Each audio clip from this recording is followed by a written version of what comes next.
In today's Grandma Says podcast, I'll be talking about how boundaries leads to respect. Welcome to another insightful episode of Grandma Says. And here's Grandma. So in this episode of Grandma Says, we're going to talk about boundaries. We've already talked about laying your foundation, building trust, getting your children to be obedient, or getting them to do what you would like them to do. So today we're talking about the last part of your 3-part foundation, or the 3 poles or pillars that lead to a happy home. And that would be establishing boundaries. Boundaries equal respect. The respect that you have for your children will be reciprocated if that respect is carried out in the proper way. As your children get older, if at any point they begin to lose respect for you, it's going to affect those other 2 pillars that I discussed already in previous podcasts. Basically, I'm sure most of you may have heard the phrase before, in order to get respect, you have to give respect. And that's true. Even though we may be talking about a massive age difference from adults to children, ultimately, if you disrespect your children long enough, they're going to lose respect for you, which means once they lose respect, then you may get surface obedience and compliance. That is, they're going to pretend to do what you told them to do, but because they don't respect you, chances are they're not really doing it. Or if they are, they're not doing it correctly. Since most of the podcasts thus far have been focused on infants and toddlers, I'm going to go ahead and start with that first. And then later, as we start to move up in age, because we haven't really gone much further than pre-K. Because understand that even though I've been talking mostly about smaller children, the principles are going to apply as children get older. They're just applied in a different way. As they get older, there's going to be less of your influence and more of their own decision making. So these are things you're going to need to bear in mind when you're talking about what you want out of your kids, what you want in your total lifestyle. So let's look at boundaries and how that applies to general respect. Setting boundaries, really, it's more important for yourself than it is for others. When you decide what your boundaries are, then you train others in your life to respect those boundaries. By the same token, you need to pay attention to other people's boundaries so that you know how to respect their boundaries as well. Most infants start to develop their need for space and their need for boundaries from birth, believe it or not. As soon as a child is old enough to kind of start interacting with the world. And I don't mean interacting where they can point at something and say, that's a door. I'm talking about from the moment they come onto the planet. If you notice, children start to develop almost immediate habits or immediate responses to things.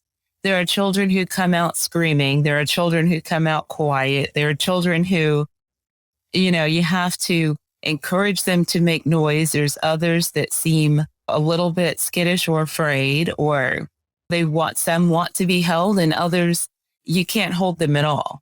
So it kind of varies.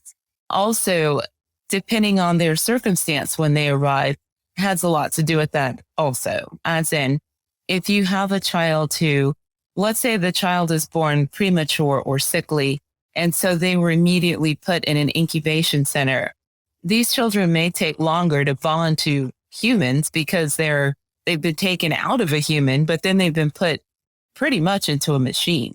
I think I discussed that a little bit in another podcast, an earlier one, when you have children that are like in NICU units and things where it's pretty much cold. They've got beeping lights and lots of noise all the time.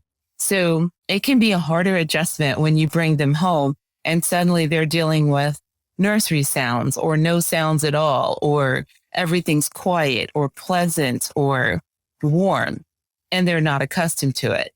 So what you may find, and this, when I'm talking about boundaries, I'm not talking about just children who may have been separated from their mother at birth, and really referencing all babies in general when they first arrive. You may find that if you have a child that's kind of hands off, the ones that when you try to hold them or cuddle or snuggle, they're always like kicking or pushing at you or crying or screaming at the top of their lungs.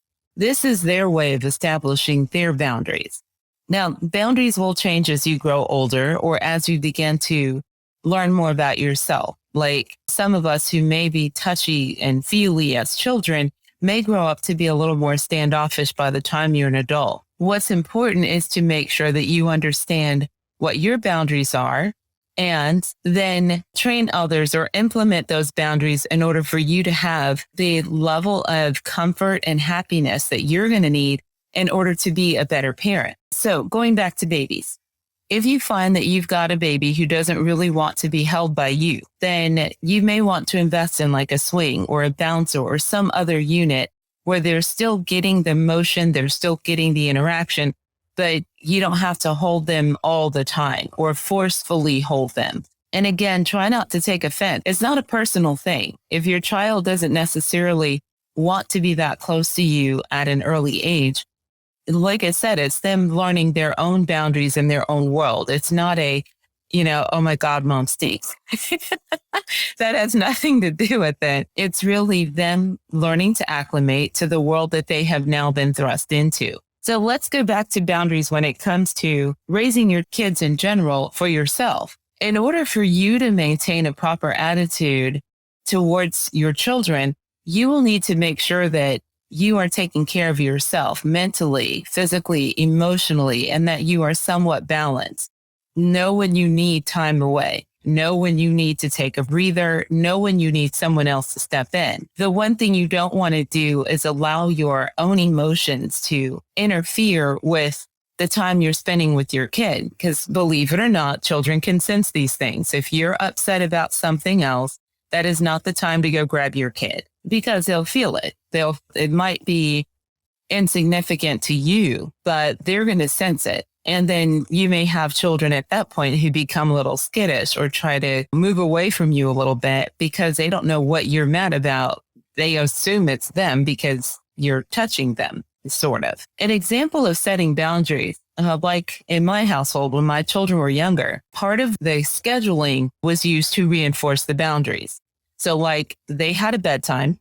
Bedtime did not mean you had to go to sleep. It meant you had to leave me alone. So they went in their rooms and they were allowed to play quietly. You could read a book. You could play your video games on mute. You could do anything that did not require moving, running around, and noise. And that way it gave them some downtime until they were settled enough to fall asleep. And certain nights of the week, we would have the same bedtime, but it was coupled with a kind of a family bonding time. So maybe once a week or so, I'd go in and read stories or let them tell me a story or that kind of interaction before bed. So they understand that bedtime is not a scary time. It's not a mean time. It is a time in which you are bonding, but at the same time, you're doing what you need to for your health.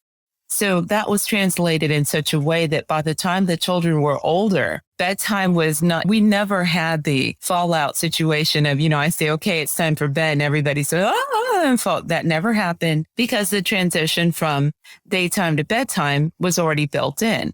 And because those boundaries were established, they understood that, okay, it's mommy's quiet time, but that also means it's my quiet time too. Mommy's not going to bother me either, is what it amounted to. So even though I have two polar opposite kids, one who's a little clingy and one who's not, when it came to things like that, by establishing those boundaries early on, and they don't establish the boundary in a bad way. You do it in a way that lets them know that just like I'm taking a moment for me, you need to take a moment for you. And it is okay. I used to allow the kids to close their door when they needed private time. I always figured, boys need lots of private time and I don't necessarily want to see what they're doing. But again, that goes back to trust, knowing that they're in there probably playing a game or reading a book or playing with a pet or something or doing other things boys do. They had their quiet time. They had their space to close that door as long as they didn't misuse that trust. If it ever came to a point where they're closing the door, but I smell cigarettes. Okay, now we need to have a talk. So that's what I mean by establishing boundaries go hand in hand with trust. There has to be a level of, I trust you and you can trust me. And we understand that just because you're taking a moment alone does not mean you don't like me or you hate me or you want me to go away. That has nothing to do with it. Now, we're going to get into this a little more in depth, dealing with the various stages and ages in life.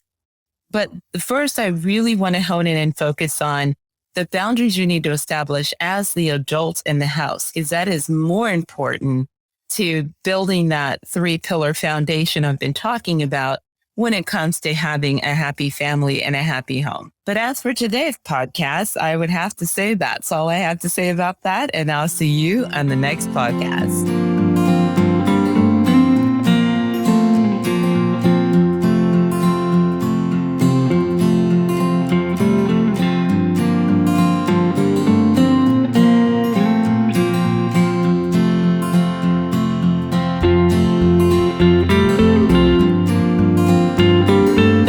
Grandma Says has been a Boss production.